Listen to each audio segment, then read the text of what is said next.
Alhamdulillah, Bismillahir Rahmanir Rahim. Assalamu alaikum wa rahmatullah wa barakatuh to everybody. Greetings and wa alaikum salam, Brother Paul. First of all, I'd like to thank Allah subhanahu wa ta'ala for this ability for me to meet Brother Paul again. It's always an honor meeting up with Brother Paul and discussing and learning from him. I learn a lot from you, Brother Paul. I really, really do. And I always said to you, Brother Paul, my son, Hudayfa, he's 9. He learns a lot from you too, and I really appreciate that. You're I hope I'm not leading him too far astray. That's nice. Spot on, Paul. Again, I'd like to thank Allah subhanahu wa ta'ala for the ability to help me and meet Brother Paul again and continue with these StreamYards and podcasts. And then I'd like to thank the people for supporting me and saying so many kind words in the comments. And I'm trying my best to reply to all of them. And if I don't reply, I'm really sorry. And hopefully I will come back and then reply to your comments.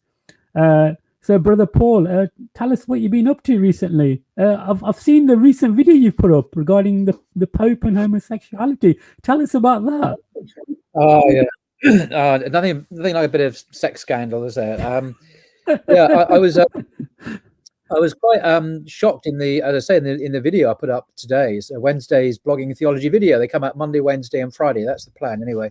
And I was quite motivated to do something unexpectedly, really, because a couple of days ago, the Vatican announced that the Pope had blessed or authorized or instructed the Congregation for the Doctrine of Faith. This is the modern incarnation of the Inquisition. It was the modern version of that. It is directly descended from that.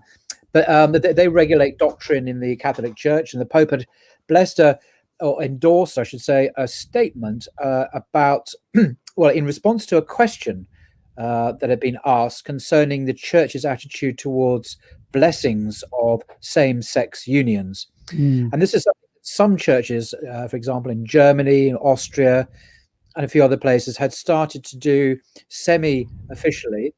So if there was, a gay couple wanted to go to the Catholic Church, they could get a sympathetic priest to bless their relationship. So someone, we don't know who, put this forward as a formal question to the Vatican. What is the Vatican's position on this thing, on this practice that is beginning to gather some momentum perhaps more in Western Europe than in other countries, I would imagine.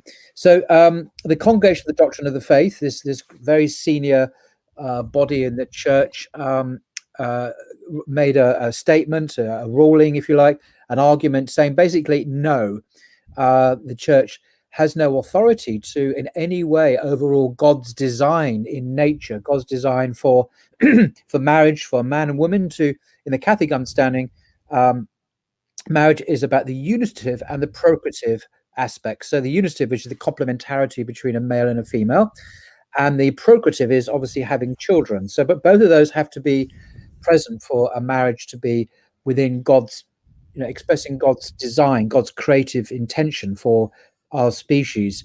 So their argument is that anything outside of that relationship, be it same-sex relations or anything else, is contrary to the plan of God, and is a sin, is sinful. Now, that's not new teaching. That has always been the teaching of the church since St. Paul wrote in 1 Corinthians 6:9 that certain people will not inherit the kingdom of God. He gives it a long list. And in Greek, there are 2 words. I happen to know this by heart. Malakoi and arsenokoitai, to give the 2 Greek words. And they are today translated variously, but they're basically usually translated the passive and the active actions in homosexual intercourse, to be crude. But the point to mentioning that is that this teaching and other verses in the Bible, there are several others, in sacred scripture, as the Catholic Church calls it, is the basis for the church's millennial condemnation of any sexual activity outside of marriage. So it's not an anti-gay issue. It's if man and woman just shack up and commit fornication, living in sin, as we used to call it, or if casual sex or anything with a prostitute, all of that is, including homosexual, are considered to be illicit. That's the word the Vatican used. Illicit. It's a wonderful euphemism. It means something that is not lawful, not permitted. It's illicit. That's a lovely little word they use there. Now, why was I surprised about the Catholic Church? Well, the Catholic Church has always taught that, and its catechism states that today. But Pope Francis has got a reputation, at least in the media, fairly or otherwise, of being much more ambiguous than that, in saying some things allegedly endorsing gay unions, civil unions between people of the same sex. He came out with something which was interpreted as affirming that. He famously said, who am I to judge, when it came to a gay guy who was seeking the will of God. Now, I'm prepared to think that although his statements were ambiguous, if you really look into the context of when he said, how he said, and the whole shebang, it's not really that liberal. He's just being very pastoral, arguably. So the argument goes, but he's never actually ever contradicted openly the teaching of the church, nor has he expressed any desire to do so. So I think at the end of the day, he is a traditional Catholic, but I think he likes to, I don't know, not play games. He likes to be a little bit edgy sometimes in some of his comments, maybe to upset the traditionalists in his church. But so what surprised me about this whole event, though, was that the Pope himself, just very recently, had officially endorsed and promulgated this statement from the Congregation for the Doctrine of Faith, clearly saying, unambiguously saying no to any church blessing of same-sex unions on the basis that they were sinful. And that clear, unambiguous statement hasn't really been something I've noticed very much from this Pope at all. And I must say most of the rest of the world haven't noticed it either. So I thought this was interesting. What it means is this whole movement in the West to try and claim Pope Francis as one of them. Peter Tatchell likes him. Elton John used to be a big fan of him. Basically, it's shut that down. And he's saying, basically, look, I may affirm you as people, as individuals, as human beings, and you mustn't be discriminated against unjustly. That's the language they use. But the act itself is just wrong. It's sinful. Absolutely. And that's it. But that's always been kind of the Catholic teaching anyway. There's nothing new in that. Perhaps there's a new emphasis on the pastoral care of people from the Pope.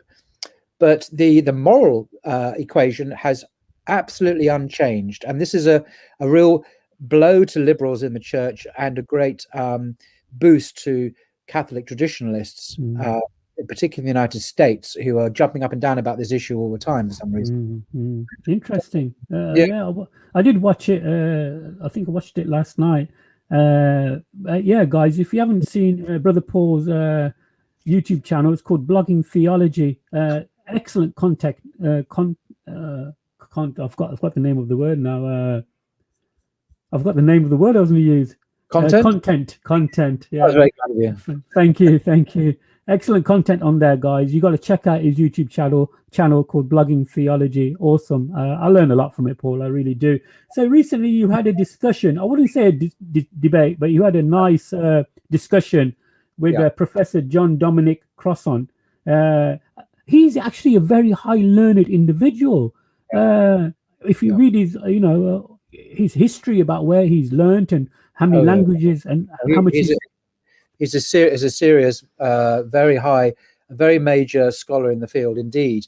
And I was very surprised to realize just how old he is, actually, because he seems very agile and very fit, and he's in his 80s. So I guess people these days are living much longer, and he seems fighting fit. I mean, he's as fit as a 40-year-old as far as I could see. It was amazing. Yeah, it's quite interesting, and I like the way he was speaking. And we're not bashing anybody here. We're not, he's a Roman Catholic, and maybe a lot of people might not agree with what he says and which angle he comes from. But we're not here to bash any religion here. So this is a learning platform for everybody. And the questions that you asked him, Paul, were they're nice questions. They were not any controversial questions, but his answers were quite controversial. Don't you think so? Yes. I mean, one of the reasons I value my dialogue or discussion, or even I think it was part interview, where I was interviewing him about work, his life, because I was genuinely interested. Actually, it's a fascinating story.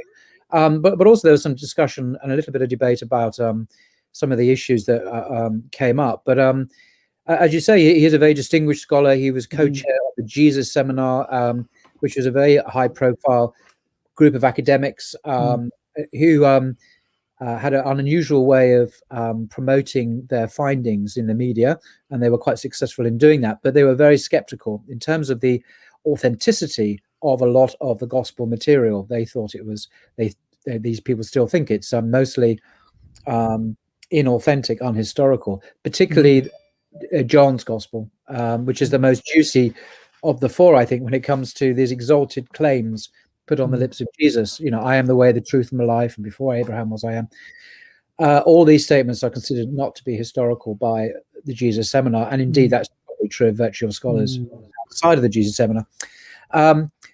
One of the things I found interesting was his emphasis. It wasn't really news to me, but his very interesting emphasis on the Jewish understanding of resurrection.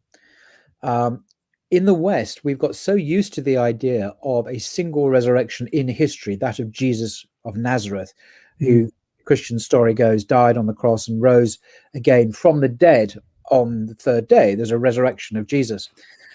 But the Jewish belief is quite different from that. And Jesus was a Jew, and obviously everyone was a Jew in his immediate following. The belief then, and it's attested to in Paul, is that resurrections don't happen in the middle of history. They happen at the end of history. So at the end, it's just like in Islam, there is a resurrection of the dead. All people will be raised from the dead. This doesn't happen, next Tuesday, and then we'll just carry on with our lives. That's it. The game's over. We move into a new world, a new phase of existence. So Paul says in one of his letters that Jesus' resurrection is the first fruits of the resurrection of the dead. And Crossan mentioned this several times, I think very helpfully, meaning that it was just the first of a whole series of resurrections of people, of humanity from the dead at the end of time. Why does this matter so much? Because we are here 2,000 years later. Paul thought the end was going to come pretty much soon, if not in his own lifetime, then very soon after that. He didn't expect millennia to occur afterwards. And the idea of a single solitary resurrection in the midst of history, and then huge amounts of possibly thousands and thousands of years of history flowing after that, is absolutely not Jewish thinking. It's contradictory to Jewish thinking. It's not what Paul expected. It's not what anyone expected. Why does this matter? Well, it puts a heavy question mark against the whole idea of Jesus' resurrection being an actual event from God, that God raised Jesus from death, because it's not what's supposed to happen. It doesn't make sense. It contradicts what Paul taught, what Judaism teaches, what Islam teaches about the resurrection of the dead at the end of time. So if someone claims to be resurrected from the dead by God in the midst of or thousands of years before the end, that's not supposed to happen like that. It's not. It doesn't sound right. It's not what's expected. It's not what's predicted. It's a big question mark against the whole story, because people in the first century couldn't have said that because they were in the beginning of it, but only as time elapsed, and now we're 2,000 years later, maybe 3,000, 4,000, so on. It doesn't make any sense historically, this. So so he emphasized that, and I thought that was really helpful. Yeah, but then he went up. Sorry, so that was the positive side, if you like, of some of the positive sides of my discussion with Crossan. Yeah, it's very interesting, and hopefully we'll come back to the Gospel of John, because he said quite controversial things about the Gospel of John, and hopefully we'll come back to that. One thing was interesting is when it comes to picking out which Bible verses are authentic. They use colored beads.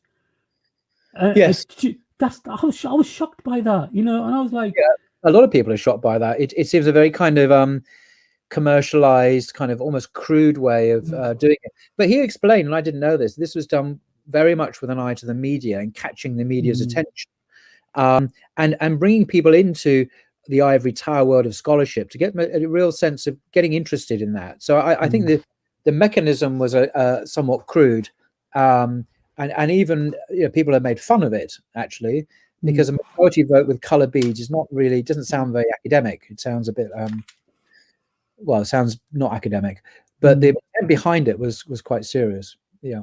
Yeah, I find that, you know, I was quite shocked about that. And then when he mentioned about Jesus walking on water, you know, the professor, you know, we're not having a go at him or anything like that, but he goes, he doesn't really believe in it. It's just a parable. And so I'm like, you know, what's this about? You know, this is, you know, and I think he said a word that he'll get, or I think you mentioned something to him saying that he'll be like really like the, you know, he's kind of debunked Christianity in a way when he's saying a lot of the stuff, the miracles are like parables. They, you know, you can believe them if you want to, and if you don't want to believe them, you don't have to believe them. I was really shocked about that. And then I think you added when Jesus walked on water, and then in the Gospel of Matthew, it says that they worshipped him. Yeah. Can you tell us a bit more about that? The two different. Yeah. This is, in fact, this is such. You touched on something I think is so crucial to this whole thing of biblical scholarship and the fruits, poisoned or otherwise, that it gives people. Just a very quick summary here. And I'm sorry if this is all new to people, but I don't want to bore people who are already familiar with it. But the broadly speaking, scholars in the world, academics, professors, researchers in the world, and all the universities, they agree on the following. There are 4 Gospels in the New Testament: Matthew, Mark, Luke, and John. The first 3 are very similar, and they appear to be related in some way, in a literary way, because certain passages are identical in the Greek. In all 3, or just between 2 of them. It looks as if someone's copying from someone else, even in incidental details, not just quoting Jesus, but, you know, descriptions of the, you know, the time of day or whatever. It's pretty much the same. And then sometimes there are little differences as well. You think, so they're copying and they're changing. So who's copying from whom?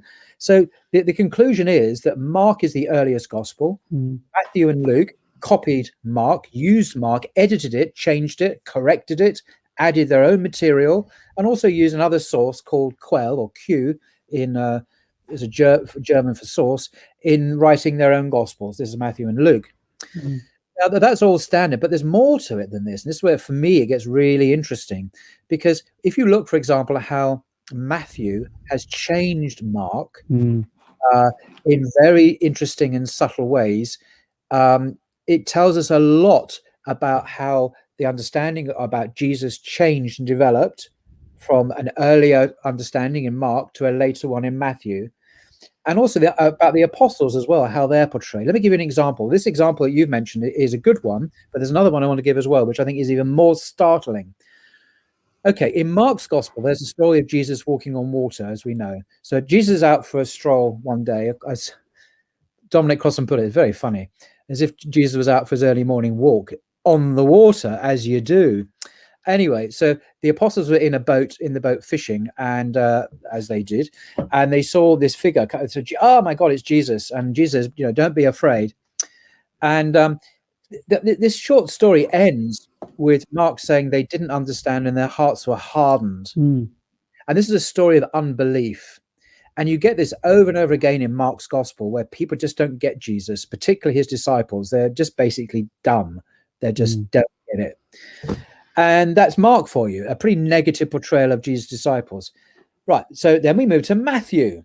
So remember, Matthew uses Mark, and he edits and changes and improves and embellishes and adds stuff. And this is all very, very well documented by 1,000 books and 10,000 PhDs. In this example, you have the beginning of the same story, Jesus walking on the water, so disciples, you know, in the boat. And you know, they're afraid, and Jesus said, don't be afraid. And then Peter gets out of the boat at the invitation of Jesus and starts to walk. Oh, and then he starts sinking. He kind of loses faith. But at the very end of the story, what do the disciples do? Remember, they're hard of heart. No, they worship Jesus. So now they have become disciples, and they worship the Son of God. And also in many other stories, which Matthew has taken from Mark, he changes the negative portrayal of disciples in Mark to a much more positive one in Matthew.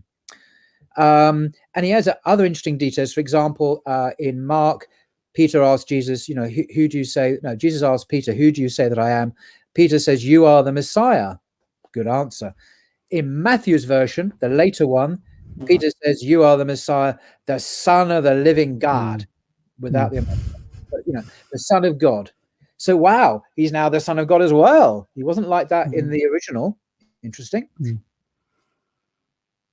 But the thing that I find most impressive, which we didn't mention then, but it really is something I wanted to share, is, okay, this is the New Jerome Biblical Commentary. Now, this is my edition I used when I was at university studying Christian theology in the Bible. It's the best one-volume commentary. Well, it was then. I think it still is now. But it's not just any old commentary. As I say in another video, this is produced by the Roman Catholic Church itself. It has the official approval of the church. It's got introductions by 2 cardinals. All of the books of the Bible here have commentaries by leading Catholic scholars, top professors in their field. They're all Catholic. So this is a Christian commentary, but written by top scholars with the official endorsement of the Roman Catholic Church. I'm laboring this point because I want to mention what it says about a story. Okay, in Mark, I know it's off by heart. In Mark's Gospel, chapter 10, verse 17, a man comes to Jesus and says to him, "Good teacher, what must I do to inherit eternal life?" Jesus says to him, "Why do you call me good? There's no one good but God alone." Yeah. Wow. This sounds, what? Jesus is denying he's God. Okay. In Matthew's version, remember Matthew uses Mark. He changes the story. And I'll read in a second what the commentary says. And in Matthew's version, a man comes to Jesus and says, "Good teacher, what must I do to have eternal life?" Jesus says, "Why do you ask me about what is good?" So he's no longer denying he's good. He's saying, "Why are you asking me about what?" He's changed the word slightly. I always find that slightly odd because a man comes to the Messiah and asks him, "What good thing must I do?" Well, of course, the Messiah should be expected to know the answer to that. So it's actually a reasonable question. But anyway, that's Matthew's problem. He's created an additional conundrum. So what does the commentary say on the passage in Matthew? It says this: the story begins in Mark, as I've said, with a dialogue that scandalized later Christians because it contained a denial by Jesus that he was God. Okay, this is this leading Catholic commentary agreeing that Mark's gospel contains a denial by Jesus that he is God. I mean, let that sink in. This is massive stuff. And then it says Matthew carefully rewrites the dialogue so as to avoid this scandal while showing full reverence for God on Jesus's part. So this commentary admits that Matthew has rewritten it to stop Jesus denying that he is God, but still showing reverence for God. So he's still kind of monotheistic, but takes away this embarrassing verse for later Christians. Whoa, I mean, that's an amazing. Now, this is not a unique admission. I've done a video on this, and other very prominent scholars have said exactly the same thing. But what this means is that we can't just read the Gospels as if they are literal words of Jesus, because the Gospel writers themselves may have been in the business of retelling, editing, changing the stories to change things that they didn't like Jesus saying to make them more friendly and acceptable to Orthodox Christians later. Now, this is a crucial question. If Matthew did this to Mark, which top scholars admit that he did, what did Mark do that we don't know about? What about Mark's own sources? Maybe he played fast and loose, if I can put it that way, with his own oral traditions or traditions that he may have had. Maybe he altered things as well. We just don't know, because there's no isnad like there is in Islam with hadith. That's right, yeah. Change of narrations. You have a transmission that everyone checks. Now, could this person have met this person, and are they a good character, and so on and so on and so on. The Matin is that all of that analysis goes on. We don't have any of that for Mark. We don't know who wrote it, when they wrote it. Well, roughly in the 1st century, probably, but we have no idea where they wrote it. Anything, we have to guess. So this raises big questions, and these are not a new question. Scholars have been aware of this for several generations now. The Muslim world's picking up on this and has been for a while, and is using it in its own dawah. As long as it does it respectfully, I don't have a problem with that at all, because the Christians themselves are serving this material up. We're not inventing it. Interesting, very, very interesting, and thank you for going in depth with that. There's another thing, Brother Paul, I was quite surprised about, is that how Caesar Augustus, he kind of linked Jesus with Caesar Augustus. He's saying that if you believe in the story of Jesus, you have to believe in the same story of Caesar, because the Senate, when he died, said that he was God. Even when he was living, people worship him as a god. This is actually a very good point, because he's not the only scholar to have mentioned that. There's a couple of Yale scholars, I did a video on this as well, who mentioned the same point in their Yale professors, or one of the Old Testament, one of the New Testament, and in their book on Jesus, there's a brief note where they comment on the statement in the Gospel of John where Thomas says to Jesus, "My Lord and my God." This is John 20:28. So towards the end of the Gospel, Thomas comes out with this amazing statement, "My Lord and my God," to Jesus. Now, the Latin equivalent of that expression is Dominus o Deus, "O Lord my God." That also happened to be the title given, the formal title of address given to Domitian at the end of the 1st century, about the same time that the Gospel of John was written, according to scholars. So some scholars have said, Crossan being one of them, that in a sense what the author of the Gospel of John is doing is saying, in effect, Jesus is the Lord and God, not Caesar, who's also addressed as Lord and God. We are following him, not the Caesar. Now, if that is the case, or I can't prove it, but I think it's a plausible, because the phrase is the same. It's just the language different. Dominus o Deus, my Lord and God. Obviously, the English wasn't involved, but the Greek and the is the same. But what this is interesting, because no one actually thought, I don't think, that Domitian, a Roman emperor, was actually Zeus, or the creator of the universe. Everyone understood that, well, yes, he was especially favored by God. Yeah, maybe there was supernatural events in his life and so on. They didn't really think that this guy was actually God in the absolute literal sense of what they meant. Because in the ancient world, there was a spectrum of the usage of these terms. A man could be, we can get it today, you might get it in some circles in the West. You might say, "Oh, she was absolutely that actress. She was absolutely divine." Or that movie star, he's just, he's divine. They don't mean that literally. It's just a way of speaking, and that way was around in the ancient world, where ordinary mortals could be honored, like athletes or great personages could be generals, and could be accorded the status of son of God. As indeed was the emperor, of course, but didn't mean in the sense that you and I might think of Yahweh or Allah or God in that sense at all. They had a much more elastic use. So it's arguable that when, and indeed Sir Anthony Buzzard said something similar, that in this passage where John has Thomas addressing Jesus, my Lord and God, we shouldn't interpret that in the hard metaphysical sense, that it was meant in a lesser sense, an honorific sense. So it's an honorific title in a similar way that the emperor was called in an honorific way God. Well, there's unacceptable language for Muslims to use and Orthodox Jews, of course, but that didn't stop the writer of John using it, or even Paul, actually.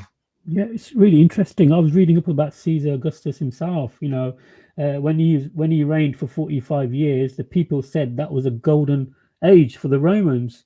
And then that verse came to my head when Jesus said, "Render unto Caesar the things that are Caesar's, and unto God the things that are God."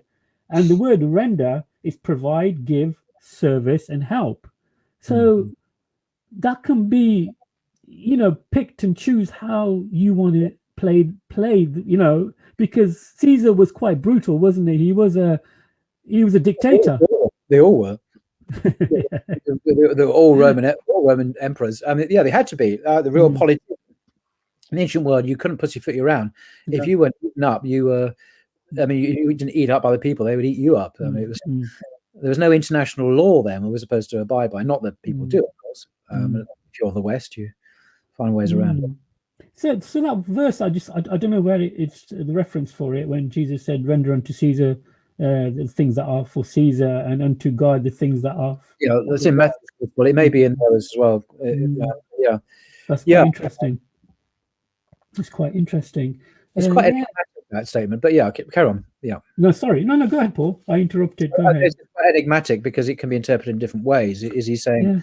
I don't think I think that the passage in John's Gospel is clear. I think in that isn't. You can argue that the title given to Jesus is an honorific one to be called God, because other people in the Bible who were also mortals were called God as well. The king in Psalm 45 is addressed as God directly, even though it is said in the same psalm that he has a God as well. And Jesus, of course, in John says, "I am returned to my Father, your Father, my God, and your God." So Jesus has a God in John's Gospel. He's also addressed as God.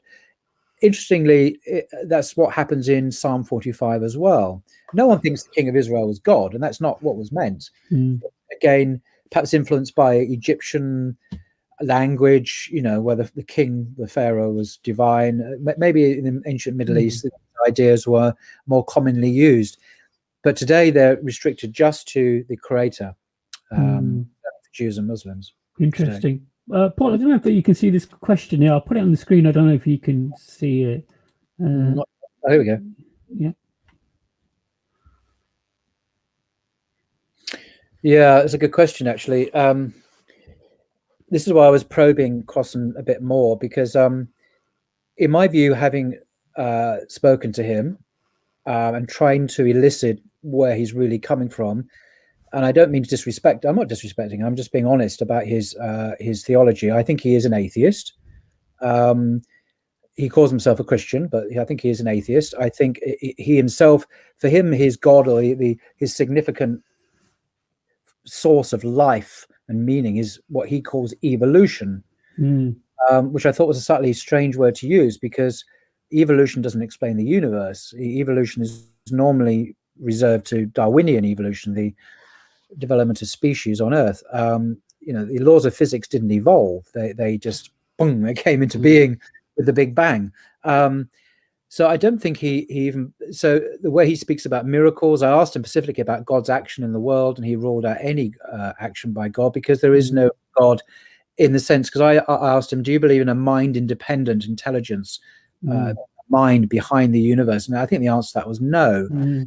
So given that philosophical assumption, of course, any miracles described in the Gospels are by definition not going to be history. By definition, they're not going to be literal, because they didn't happen by definition in his own worldview. So to say they're metaphor and parable, I don't actually agree. I mean, who am I to disagree with a biblical scholar? But I would say that I don't see any evidence, say for Matthew or Mark, that when they describe miraculous events, they thought they were just writing metaphor. I don't think that was the case. I think they were really thinking that miracles happen, because most people do think miracles happen. I think they were describing real events to them.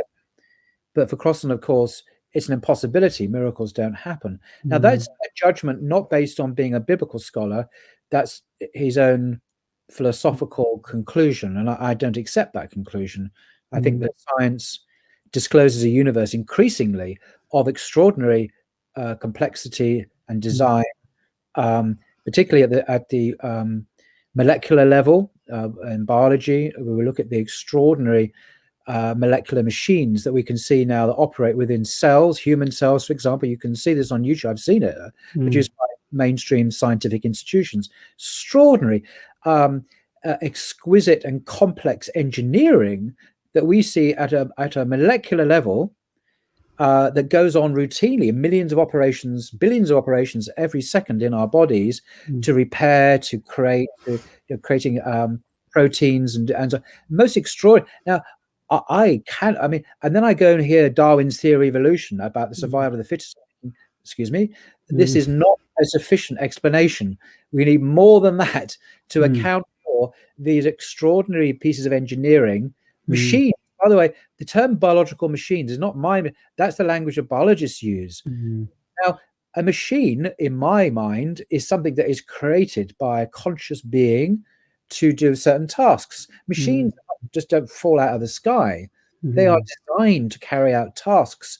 And it seems that we have these now. And the more scientists look into biology or physics or biochemistry, the more extraordinary phenomena that we find. To me, this screams design. And where there's a design, there is a designer. Where there's designer, there's consciousness. Where there's consciousness, there is mind. And where there is mind, that is also known as God, Allah, whatever. So I think science is definitely the argument from design, from my view, is back in play, big time. So I think, I mean, maybe I don't know why Crossan has these views. Maybe he's influenced by the secular academy still, 1950s, 1960s idea. But I think there is, since the advent of discovery, rather, of DNA and the gene and biological machines and the vast knowledge, the knowledge base contained in a simple gene, I find it hard to believe in randomness, and, accident, and lack of purpose. These things look as if they're designed, they're made for a purpose, and they're extremely complex. And these are excellent signs. I mean, this is where the amazing thing about the Quran, which repeatedly hits the right note. You know, it doesn't say go out there and use the ontological argument to, you know, or you know, look at the signs, look at these evidence all around you in the universe. And that, for me, is still the most powerful argument of all. And it's very, very modern in a sense. Anyway. Yeah, interesting, Paul, that you use the term he's an atheist, or he could be an atheist. I think and so. Even the you had the discussion with Sir Anthony Buzzard, wasn't it? 2 weeks ago, fortnight ago, if I remember. You know, it seemed like they're on a path where they kind of, the sincere professors and the scholars, and I think deep down they actually can know it, that some of this stuff is not true.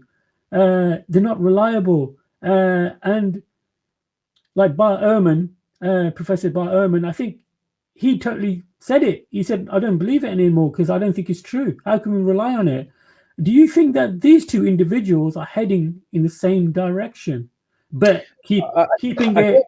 I think Bart Ehrman, taking him at his own word, if I've understood him right, it had to do with the Bible. He says he lost his faith progressively over a long period of time. He was a conservative fundamentalist, then a more moderate Christian, and then a very liberal Christian, and then basically he exited faith altogether. He would say, I think it's to do with the problem of evil, the problem of suffering in the world. This is a big problem for Christians. It's not really a theoretical problem for Muslims at all. The Quran deals with this very well, although it doesn't mean Muslims don't suffer. Of course, Muslims suffer like anyone else, but it doesn't strike me as being such a problem for Muslims at all. Not intellectually, not theoretically, but it is a big problem for Christians, for various reasons.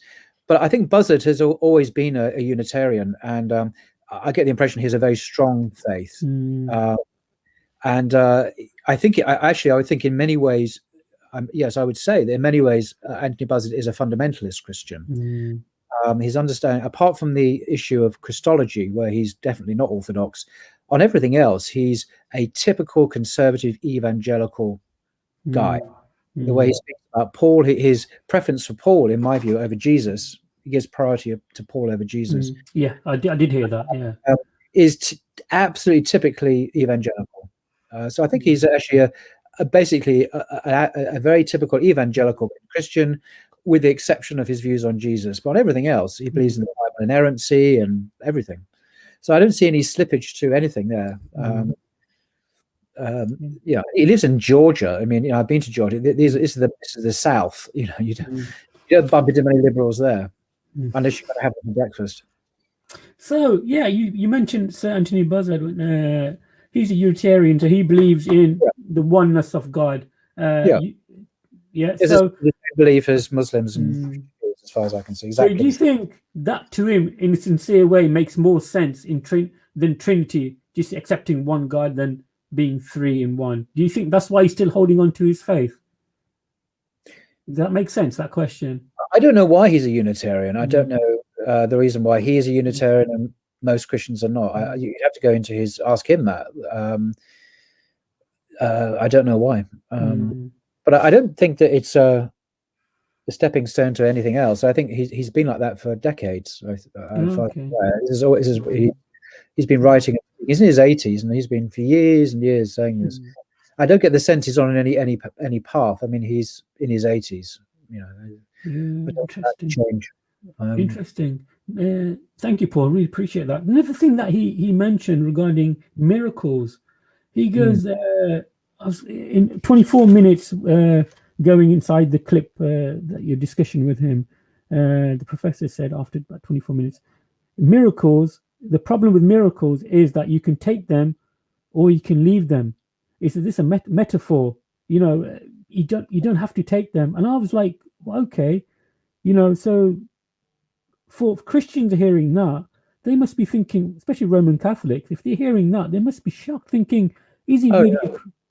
Oh, he's completely lost faith. I'm not going to pretend to be nicey about. I mean, the man has many excellent qualities, but he's completely lost his faith, completely, totally, utterly. He would say that he's still a man of faith. I would presume he calls himself a Christian, but in terms of any substance that I would recognize as Christian, I just don't see any of it at all. I mean, he thinks the kingdom of God is about sharing meals and sharing your wealth. Not really. That's not what Jesus. I know what he means, but Jesus's mission was, if nothing else, theological. He was bringing God to people or reconnecting people to God, and God for Jesus was very real and very transcendent, loving being. It wasn't just about sharing meals, and that is just a minor issue. I mean, it's there, but it comes out of this extraordinary sense of fellowship that people experienced in reconnecting powerfully to a merciful God, and obeying the law in a slightly different way from mere external obedience, but with great intensity and sincerity, niyat. It's quite powerful, and I think that there's a big hole in his view, Crossan's view, and that hole is a God-shaped hole, to use a Christian cliche. And he's missed not because he's not educated, but he's missed the obvious elephant in the room, which is the divine in all of this. And because he's lost that, he's lost the plot. For all his great learning, he has lost the one thing necessary, as Jesus says in the Gospels, the one thing necessary, and that is the one himself. He's just lost that. So it's very sad in a way. A man at the end of a very long career, teaching the Bible, basically, preaching. He was a Catholic priest, as you know, and he's ended his life actually losing the very thing that the whole of the church is about, which is to reconnect people to God. That's gone, and he's now concerned with frescoes in Turkey portraying the resurrection. I mean, it's very nice, but he doesn't believe in any of it. He doesn't believe in resurrection. I mean, it is just a cultural interest. Like I might take an interest in architecture or flower arranging or something. It doesn't have any nothing there anymore. I mean, you can't dine off flower arranging and architecture. It's not going to go to heaven. It's not going to do anything for you.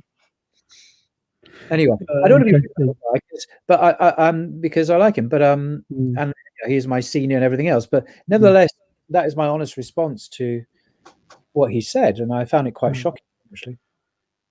Okay, interesting. For a layman like me, who's when he kept on saying evolution is a supreme being, I know.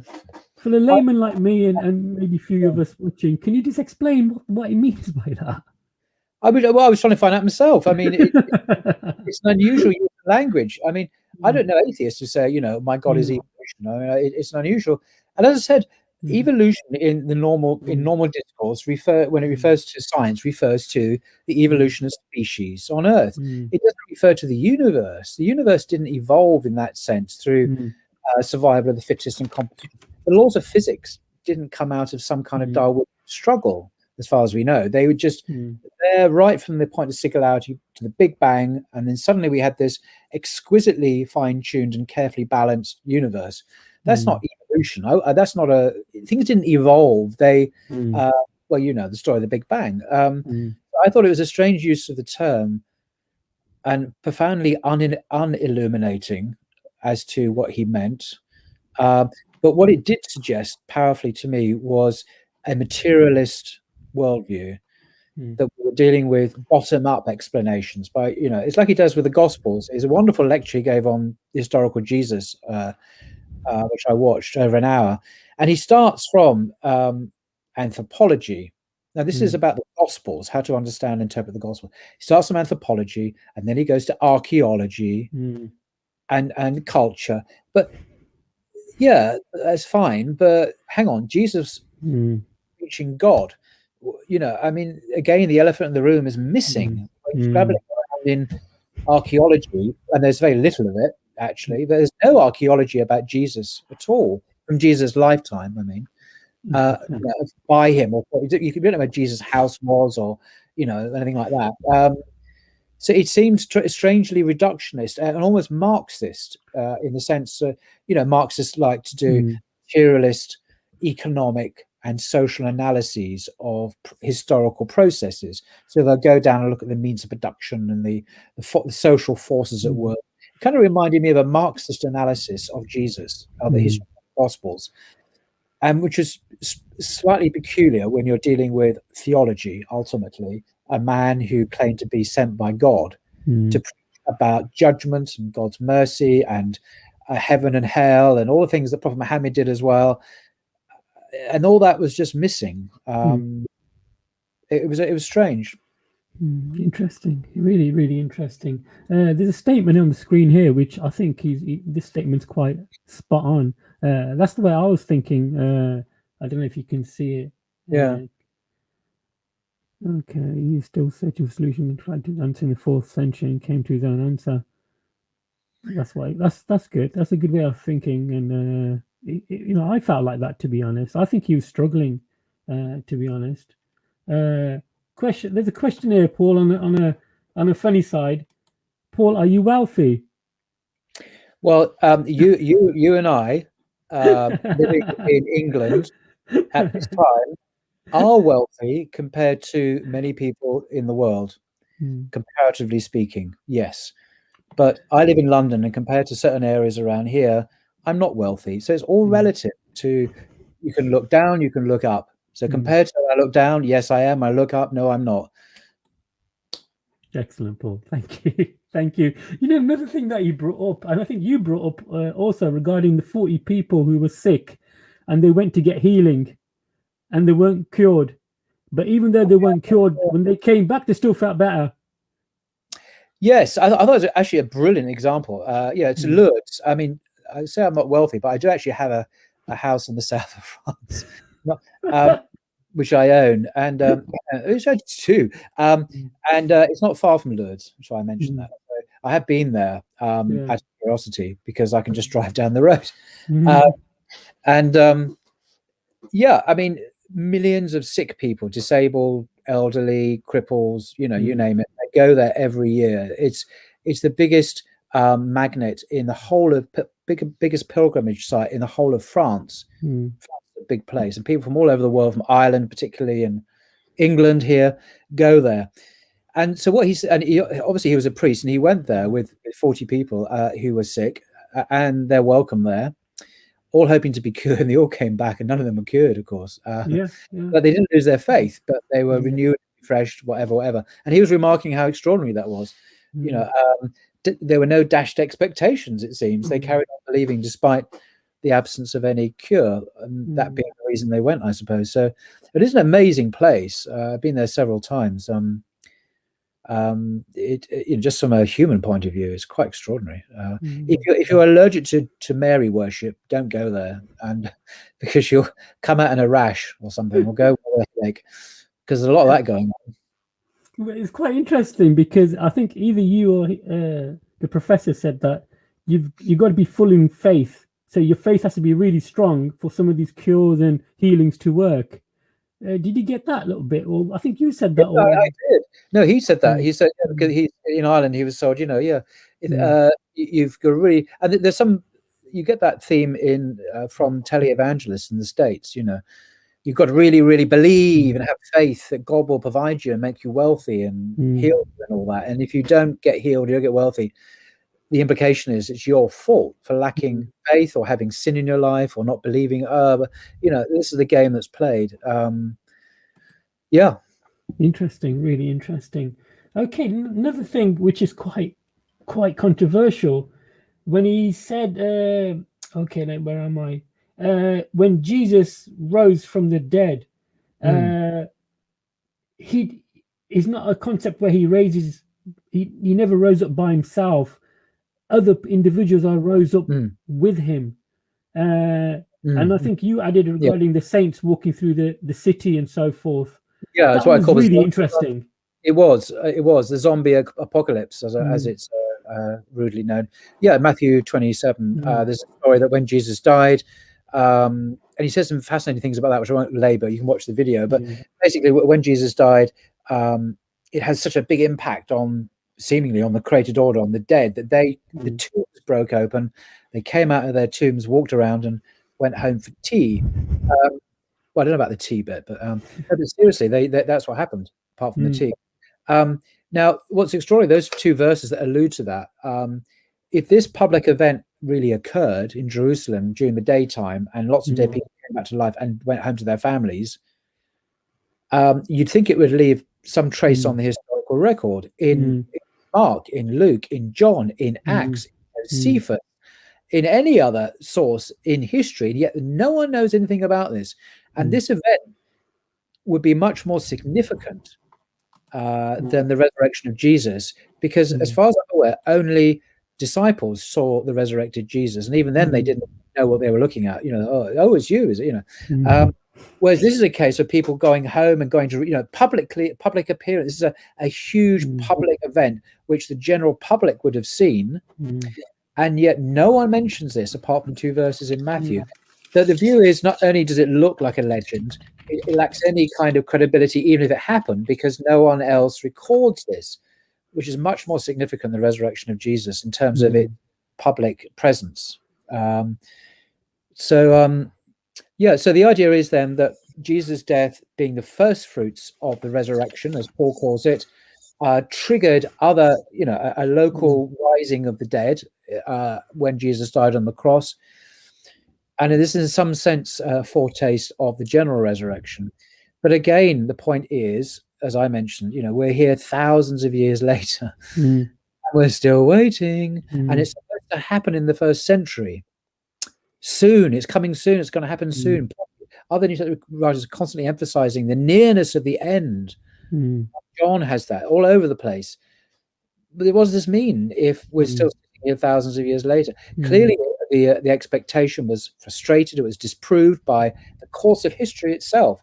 Mere passage of time disproved that, which means that the central claim of Christianity is falsified by the ticking of a clock, basically. The passage of time. Interesting, Paul. And I like the way you describe it. When at the time of Paul, was expecting Jesus to come back in his lifetime. Yes. And then I like the way you mentioned that. And then 1 Thessalonians chapter 5. I mean, I there are various texts that say that, but So that was very interesting. Another thing, the Eastern Christians, I think they believe that other people raised with Jesus, don't they? I don't know if I heard the professor say Adam and Eve. That's not in the Bible, but that's. I mean, this is something I didn't realize, and something he discovered himself in his tours, that in Western art, in church art and paintings, we go into art galleries where you see the resurrection of Jesus portrayed, is always as a solitary man, obviously the resurrection of Jesus. And we don't think twice about that. So, what is Jesus being resurrected? But in Eastern art, that is in Greece, the Greek Orthodox Church, the Russian Orthodox Church, the Coptic Church, and so on, Jesus is usually shown with people coming out of the tomb. So Adam and Eve, for example, or the saints, or whatever. It's never a solitary lone individual resurrection. It is a corporate event. And that's actually what it's supposed to be, interestingly enough, biblically. It's supposed to be the general resurrection of the dead, but it didn't happen. And that, as I say, tells against the authenticity of that story as a Jewish story about the end, because it doesn't ring true. There's something fishy there, because it shouldn't happen like that. That's not what anyone was expecting, including the New Testament writers. And we don't tend to notice that. They focus so much on Jesus and not realize that it wasn't supposed to be a solitary resurrection in the midst of history. It's supposed to be the beginning of the end, the general resurrection of the dead. Otherwise, it is really odd, and it doesn't sound right. Yeah. And of course, Muslims would say, well, it's because it ain't right. It's actually not an authentic religious event at all. So it's a serious question mark against the faith. I think the way you put the questions were really good. They're very polite. And as being a Muslim, I think myself and other viewers who watch that discussion, I think it makes their Islamic faith stronger, and the narrative that the books have been changed and we don't know who wrote the books, and people were like writing whatever they thought what should go in scripture. And I think you did prove the point quite strongly. There's the term which I didn't understand, the first fruits. I think Paul said that in Corinthians 1:15. Could you just explain what he meant by the first fruits, please, Paul? Well, that's a good question, because I guess in Paul's first century, he lived in the Mediterranean. The idea of lots of fruits hanging around, so much of that in England anymore. But so it was the initial, the first rather than the later ones, the second fruits, the very first budding of the first fruit, the first orange, the first apple. So it was the first one on the tree. That was a kind of a metaphor for Jesus. But all the other ones would come along as well. They all kind of grow out. You see lots and lots of apples on the tree. But there's one. It's just developing. Look, there's the beginning of spring. There's an apple on that tree. Wow. And you wait another month, and you have 20 other apples as well. And then by the end of May, you get a whole tree of apples. So it's just the first installment of many other instances were to occur eventually, but they were supposed to come about in sequence. They weren't supposed to be a solitary fruit in the midst of the tree, and that's it forever. Trees are not supposed to do that. You're supposed to have lots of fruits. You have the first fruit, and then maybe other, a particular one might grow first. So the very metaphor itself suggests an organic kind of multiplication of fruits, with just coming through the beginning of spring, and then another one, and then lots of them together. So one resurrection, and then another, and all the resurrection. This is the resurrection of the dead. That's my understanding of the metaphor, and that is a metaphor. He's right, but it's not a miracle; it's a metaphor. That didn't happen. Yeah, definitely didn't happen. How many thousands of years have to pass before religion is in serious compromise here? I mean, how many thousands of years do you want? Another 1,000 years? I mean, at what point do you think this is not quite right? Yeah, I think very interesting, Paul. Really, really interesting. I was just reading up about the Eastern Orthodox Church, which is, I think, 220 million baptized members, but mostly in Russia. And they are, of course, Roman Catholics. They're Orthodox. Am I correct? Sorry, no, Orthodox. There are Catholics in Russia, yes, but no, they're overwhelmingly Russian Orthodox, obviously. That's quite interesting. And very conservative, very conservative. They wouldn't give people like Crossan at the time of day. They're very traditionalist indeed, and they're resisting hard. I mean, they're quite like Muslims in the sense that they many of them are quite conscious of the onslaught of Western secularism on their faith, and they're ideologically poised to resist it. Whereas most Christians in the West tend to have succumbed to secularism. Interesting. We're coming to an end, hopefully, Paul. I don't want to keep you up too long. One thing that I was surprised when the professor believes that the Gospel of John within I was timing, I was writing down when he was saying it. It was so 47 minutes off the clip. He said the Gospel of John is not historical. Did you get that? Did he say that? Did he? Yeah. 47 minutes in the clip. Doesn't surprise me. Well, it can't be completely unhistorical. He believes Jesus existed. He believed. So yeah, I know what he means. Yeah, the teaching attributed to Jesus in John is very largely seen as not historical by most scholars. Yeah, I mean that is the case. Yeah. Sorry, I kind of cherry picked some of his statements. Cherries are fine. Give us more cherries. The first fruits. Give me your first fruits. Give me your cherry. Okay, yeah, but it's quite interesting. He does believe in the crucifixion. He said that's a fact, but the resurrection is a metaphor. Yeah. So it's like a figure of speech. Yes, exactly. So that doesn't make any sense at all, to be honest. It's it's very hard to imagine much of. Yeah, I agree. It doesn't make much sense. Doesn't make any sense. I think he's right. I think some early followers, for sure, in my view, did have a vision of Jesus. I don't have a problem with that at all. I think that was absolutely the case. And as I think Crossan said, and it's well attested in the scientific literature, people in the psychology literature, that is actually surprisingly common for people to have very vivid visions or encounters with loved ones after they're passed away. This is not unusual.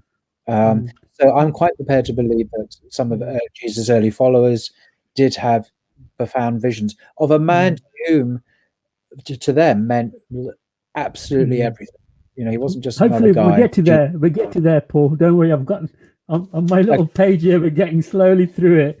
Thank you. I really appreciate your time. There's a little statement, or maybe a statement, a question here on the screen.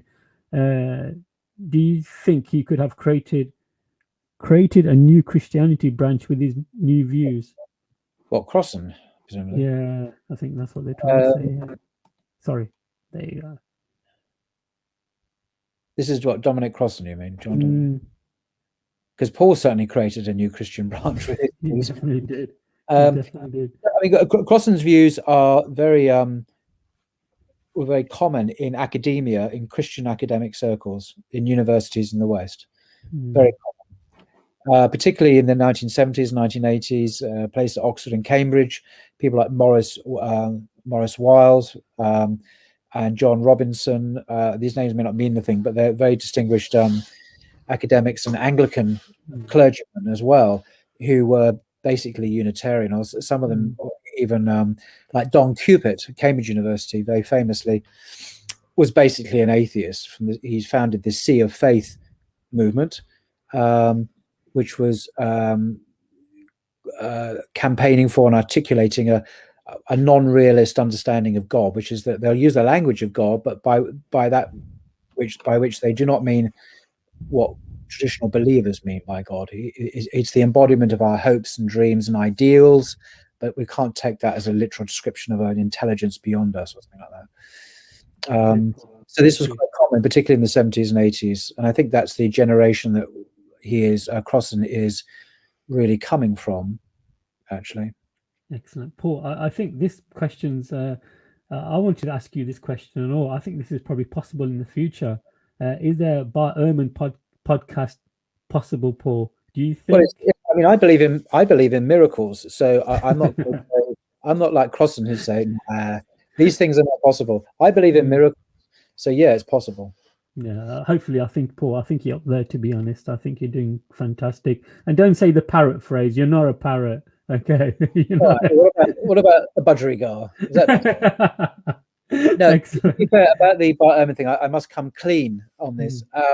No, we did approach him several weeks ago.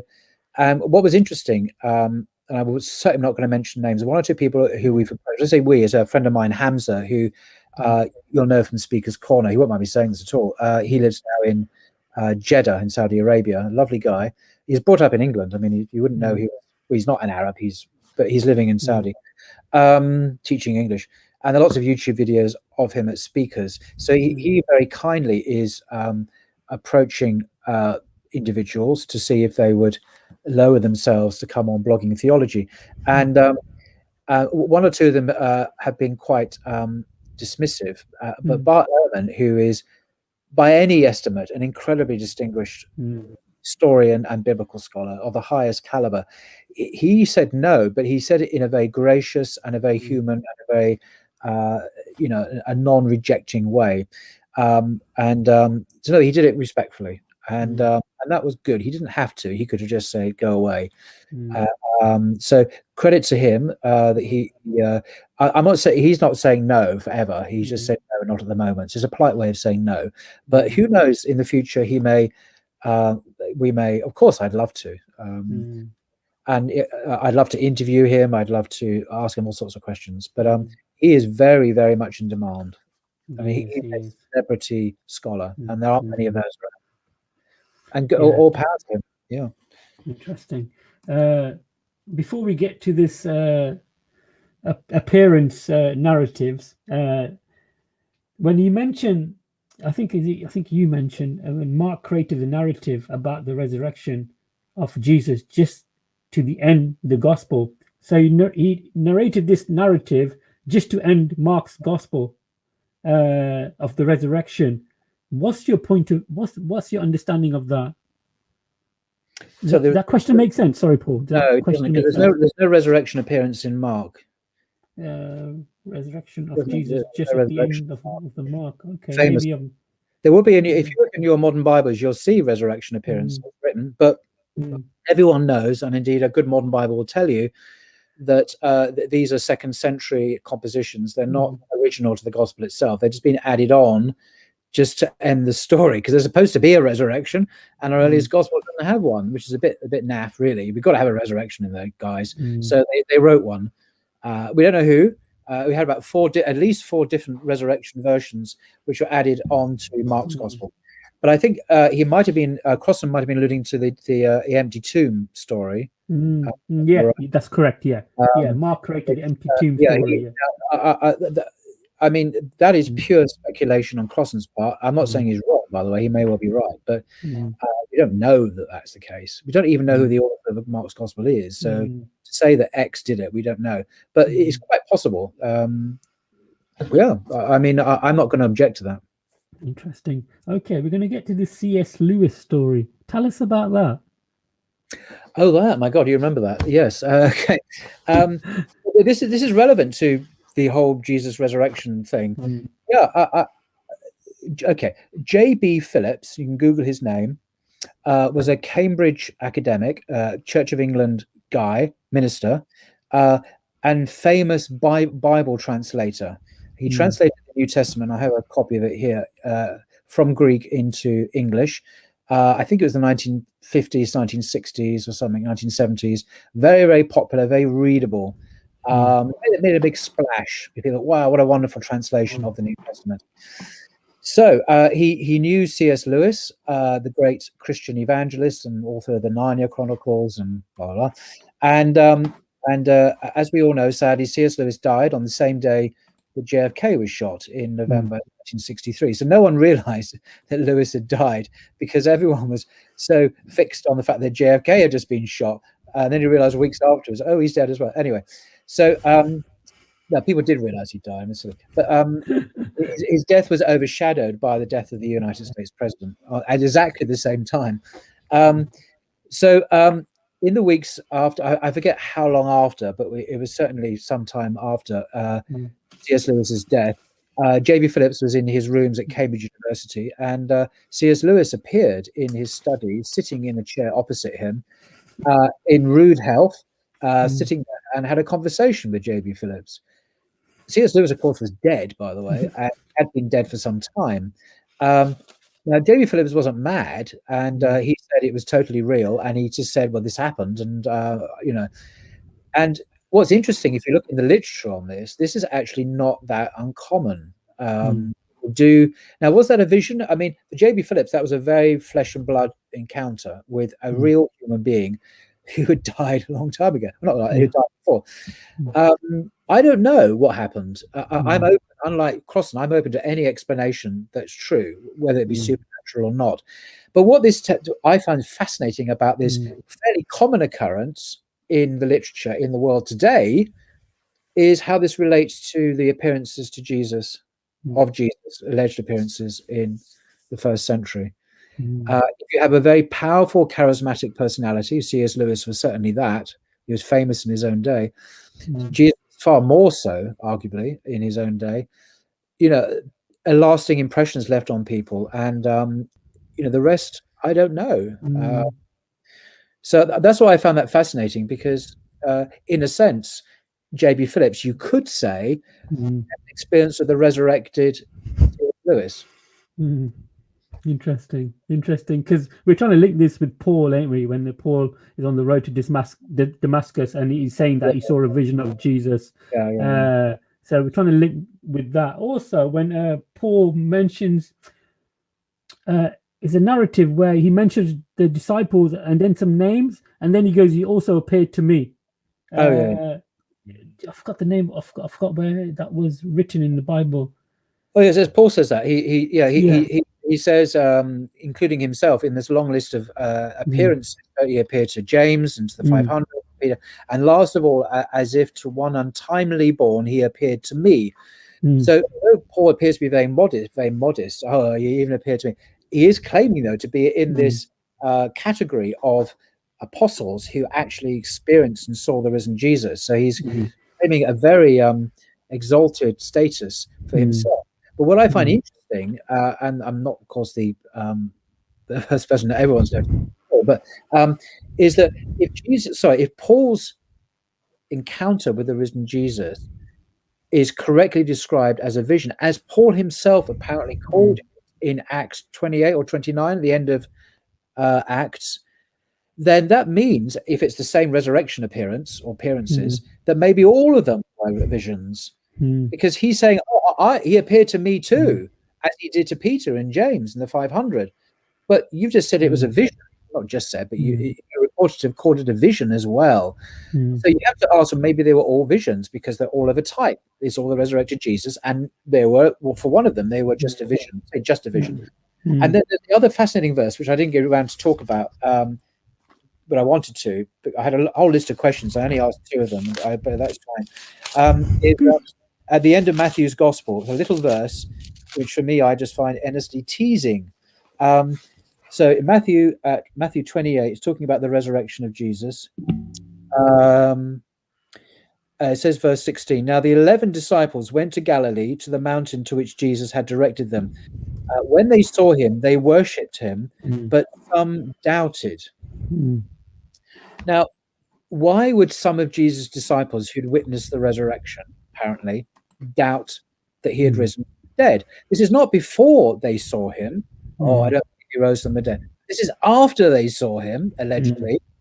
Some of his disciples, his most closest followers, did not believe, it seemed, or had big doubts that he had risen from the dead, even after they'd witnessed him. And I think that's a stunning admission, because why would, if you were to walk into a room of a gathering of people, half of us wouldn't think, "Nah, he wasn't there," and the other half say, "Yeah, he was there." We'd all say, "Yeah, he was there. Look, he was just there. There's a guy in the room." But here you have a bodily resurrection where some of the disciples who were present still didn't believe it happened. And I think that's really interesting. Why did they doubt? Why did some of the disciples doubt, even after they'd seen the resurrected Jesus? It doesn't quite make sense to me. Does it? Not to me. And I'm I mean, initial skepticism, yeah, but when you've actually seen him, why are you still doubting? Well, what is there to doubt? Okay, you're there. After all, he was supposed to have told them repeatedly before his crucifixion that he was going to be raised anyway. And other people in his ministry also were raised from the dead. I mean, resurrected people from the dead happened at that time, whether it be Lazarus or James's daughter, or, this was not unbelievable like modern skeptics would say. This is something that could happen. They were told it was going to happen, allegedly. I don't think they were. I think this is retrospectively added into the gospel stories, but so it doesn't quite make sense. They were told and it happened, and even after they saw that happen, they still didn't believe. Thinking, what is going on here? I mean, this is supposed to be the pivotal moment, and they still don't believe. There's something going on here. So that was kind of that's just my own personal reaction to that story. Excellent. There's a little question here. I don't know who Joe Lombard is. I don't know. Do you know who he is, Paul? Yes. Oh gosh, yes, I do know who he is. Yeah, he's a if it is the same person, he is an American professor of Islamic studies. He's currently in the Middle East somewhere. I forget which country, Qatar or something. There are some YouTube videos. He's a revert to Islam. He's a revert.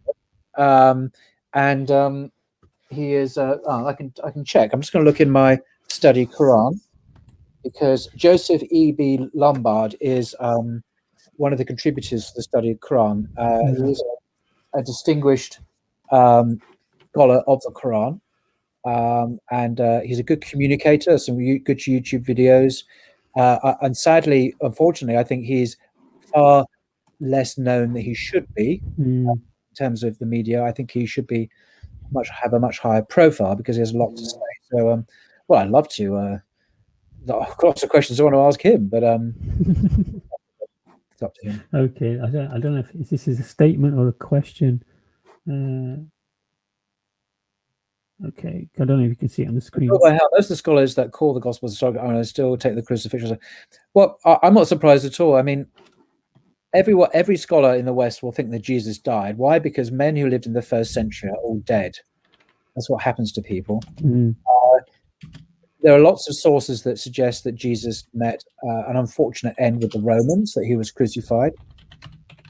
There's no alternative narrative from the first century that we have. Well, that's not quite true.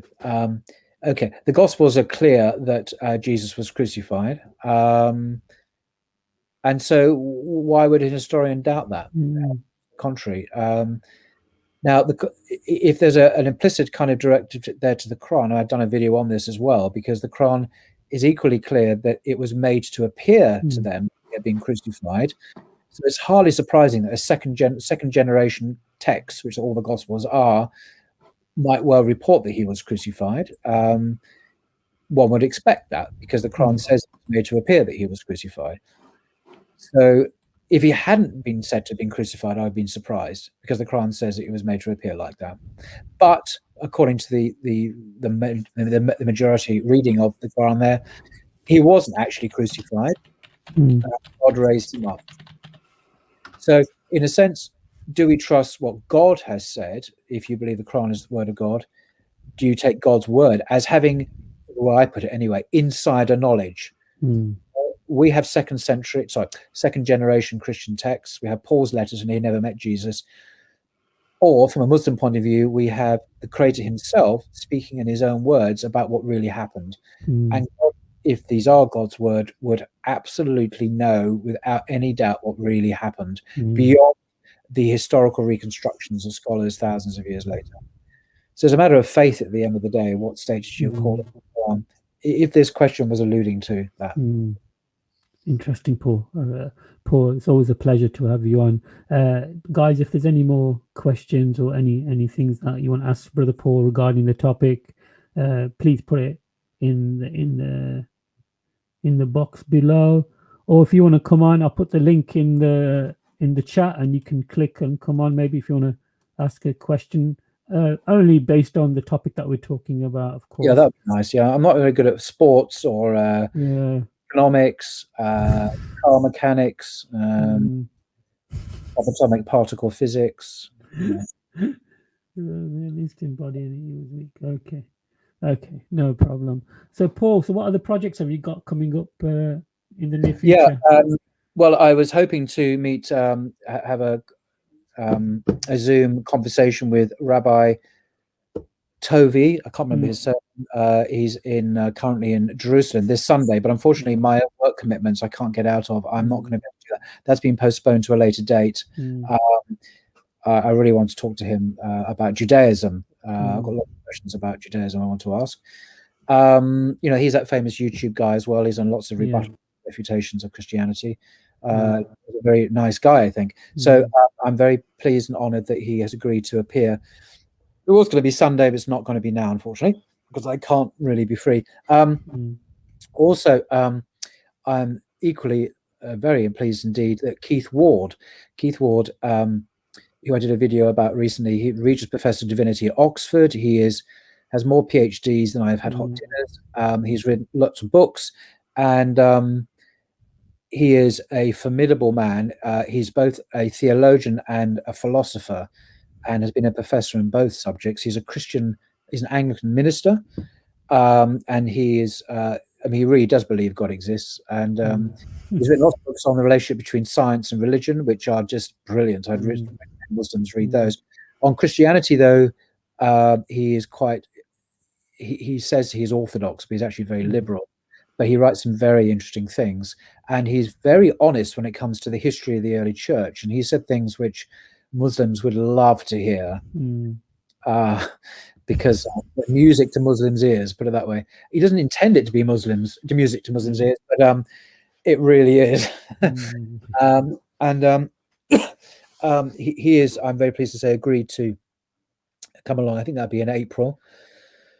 And Dr. Tuggy, Dale Tuggy, who was until recently professor of philosophy at the University of New York, who I kind of knew before, he also is a Unitarian Christian, and he's agreed to come on as well. I'm hoping, I think we will be speaking about the early church. We're talking about the development of the Trinity in the early church with the early fathers, people like Irenaeus, Justin Martyr, Tertullian, Augustine, etc., etc.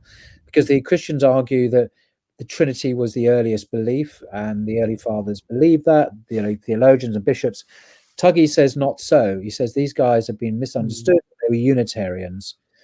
And I'm not, I think it's an interesting point he's making, and I'm very keen to talk about some of these early thinkers in detail, because I quite like them as well. People like Irenaeus, I'm very keen on, without going into all the details. So that promises to be absolutely fascinating for me anyway. So I'll interview him and then have run some of these issues through him. Interesting. Anyway, so the other people are hopefully in the pipeline as well, which I haven't confirmed, but not Erman, unfortunately, yet. Interesting. So, God willing, you got these people kind of like lined up, hopefully in the future. Do you think they'll be a bit more controversial than the first two discussions you've had so far? So Anthony Buzzard was he's laid back, of course. The problem is, I'm reacting. I'm so used to being at Speaker's Corner, where, one has a bloody good argument. It really is tough. It's like a bear pit, and I can do that. But the two things: one, I'm not at Speaker's Corner, and secondly, these people I'm talking to are seriously good people who are respected academics, and I'm not going to treat them like that because they deserve respect. And a lot of people at Speaker's Corner don't, frankly, deserve much respect when it comes to, because they're just, well, enough said. But you get some loonies down there, and these people are not loonies. These are respected people. So I'm not going to treat them the same way. Although I would quite happily have an argument with them, but I'm wary about it looking bad and looking offensive that I'm talking like that to people who are respected scholars. So I'm trying to find a middle way between just saying, "Oh, I really like your work. Please tell me all about you," and then going a middle where I do critically engage them when I can, and draw out some of the issues. And I want to do that. I want to find a level which is not offensive, but also not just not doing anything. And I need to find that right level, and I think I could do that. But and I think that will really come out with Keith Ward, who I have lots of disagreements with, but nevertheless, he is an extremely eminent scholar globally in his own right. And I want to treat him with total respect, of course. But on the other hand, I do want to critically engage some of his thought, which I think be probed a bit, in a bit like Paxton, without perhaps going for the jugular all the time. So it's getting the balance right. I'm more than capable of going for the jugular, and I want to avoid that because it'd be going to Speaker's Corner mode. I don't see people like that, like a Speaker's Corner. I think hopefully Speaker's Corner might be open on the 21st of, is it July? I think maybe when July. You mean? No, not July. Oh, July. Why July? I've heard that rule of 6 or rule of 8 comes in at the end of the month. I heard the end of soonish, but who knows? I don't know when. No, the main thing for me, the gym's open on the 12th of April, and then Oh, Ramadan is on the 14th of April. it's all happening. It's all happening all at once, so I can't wait, to be honest. For me, I seem to work out more in Ramadan than I do when it's not Ramadan for some reason. Yeah, so it's interesting. Yeah, guys, if you got any questions, please put it in the chat, or if you want to come on, and time is pretty short now. We've got about 10 more minutes, hopefully, with Brother Paul. Yeah, so I think my family wants the room back because my family is outside in the other room. Oh, outside, but in the other room, not outside, but in the other room. Okay. I'm just looking through the comments, Brother Paul. Sorry about this. I'm not ignoring you. So, guys, yeah, if there's any questions, please put it in the chat. If you want to come on, feel free to come on. I've put the link in the chat now. I do find your blogs are how are you, Paul? There's a question saying how are you, Paul? Tired, but fine. Thank you. Yeah, I do find your short blogs really interesting. There's so much content in about 10 to 15 to 20 minutes. There's so much to learn. Well, this is where I bring in my parrot quote, because I am reading usually from scholars' books. So the fact that it comes out of my mouth is not to be mistaken for being the author of it. I can't take any credit for that. The only credit I get is for actually buying the books and reading them out. But apart from that, all the content comes from someone else. Great minds. So some of that rubs off, I guess, but it's not really it's not from me. But the whole point of my blogging theology, well, not the whole point, one of the main points is to showcase some of this stuff that people do, to go and read it for themselves. I'm constantly telling people, I bought that book from Amazon because you read it. It's really great. For me, that is mission accomplished, because it's raising the level and gets people having a richer experience of knowledge. Just getting it over that kind of stale, dour, or evangelistic kind of argumentation, which is shallow and not very interesting after a while. There's much more out there, and it's just very interesting. Are you one of these people who when you actually get a book, you read it cover to cover straight away, or do you like do it over short periods where you just do one chapter at a time, or do you go through the whole book in a couple of days, or do you do you read a book and then put that down and grab another book, read that book, and then do you do that, or do you just stick to one book until it's finished? Well, I'll tell you what I'm reading at the moment. I'm reading an epic poem by John Milton called Paradise Lost. I've nearly finished that. It's one of the great works of English literature, and I'm reading several other books as well. I find I can't just read one book because there's too many things I read. I'm reading a book on bizarrely, I'll show you what it is. It's this one. It's the Bob War, Europe 1939 to 45. This is by a professor of history. It's about aerial bombing in the Second World War. I'm reading other books, so I try and take chunks out of them as much as I can, as often as I can. The John Milton one is part of a regular diet. About 6 months ago, I finished reading the Oxford Book of English Poetry. I read a poem a day from that every day, and it took me 2.5 years, over 800 poems. And I wanted to continue reading poetry, so I decided to read John Milton's work. And when I finished that, I might go on to read Rumi's Mathnawi, his great epic poem, which is even longer, in about 4 volumes, because I just love poetry. It's challenging, it's some difficult, the use of language is extremely wonderful, just a window into a different universe. But I like history, I read theology, I read all sorts of stuff, and I just read as much of it as I can. It's like a kid in a sweet shop. I think we got a late comer in, Brother Paul. Question for you. Disciples that he won't do anything now, and they go, yeah, indeed. Well, this is one of the indicators, isn't it, that scholars think that The gospel is made up in different sections. It has different editing histories. It goes through several different editing versions. And you're right, you spotted one example where perhaps material has been added in or chopped up, and you can still see the seams where the material has been pushed together. Yeah, that's a well-known example. So yeah, that's what I'm going to say on that one. Guys, if there's any more questions, please, time is in the premium now, a couple of more minutes. Getting text messages for the family, so okay, well, we mustn't keep your phone. Paul, it's always a pleasure having you on. It really is, and hopefully we'll continue with this relationship. And anything that you want to inform the audience, your Twitter account or anything, how people can get hold of you if they want to get hold of you. Just one simple message: read good books. Get off social media and read good books. You won't regret it. You hear that, guys? Yeah, that's a must. Since, to be honest, Paul, since thanks to you, I've been, like I said, read Forged, and I've read it about 2 times now. But for me, I read chapters at a time. I can't read all of it at once, unfortunately. No, there's no. I think it's horses for courses. It depends on the kind of book you're reading and why you want to. It's not. I don't have a single method for a single book for books. Different approaches of different books. Reading poetry is different from reading history, from reading theology, from reading biography, from reading reading the Quran, reading the Bible.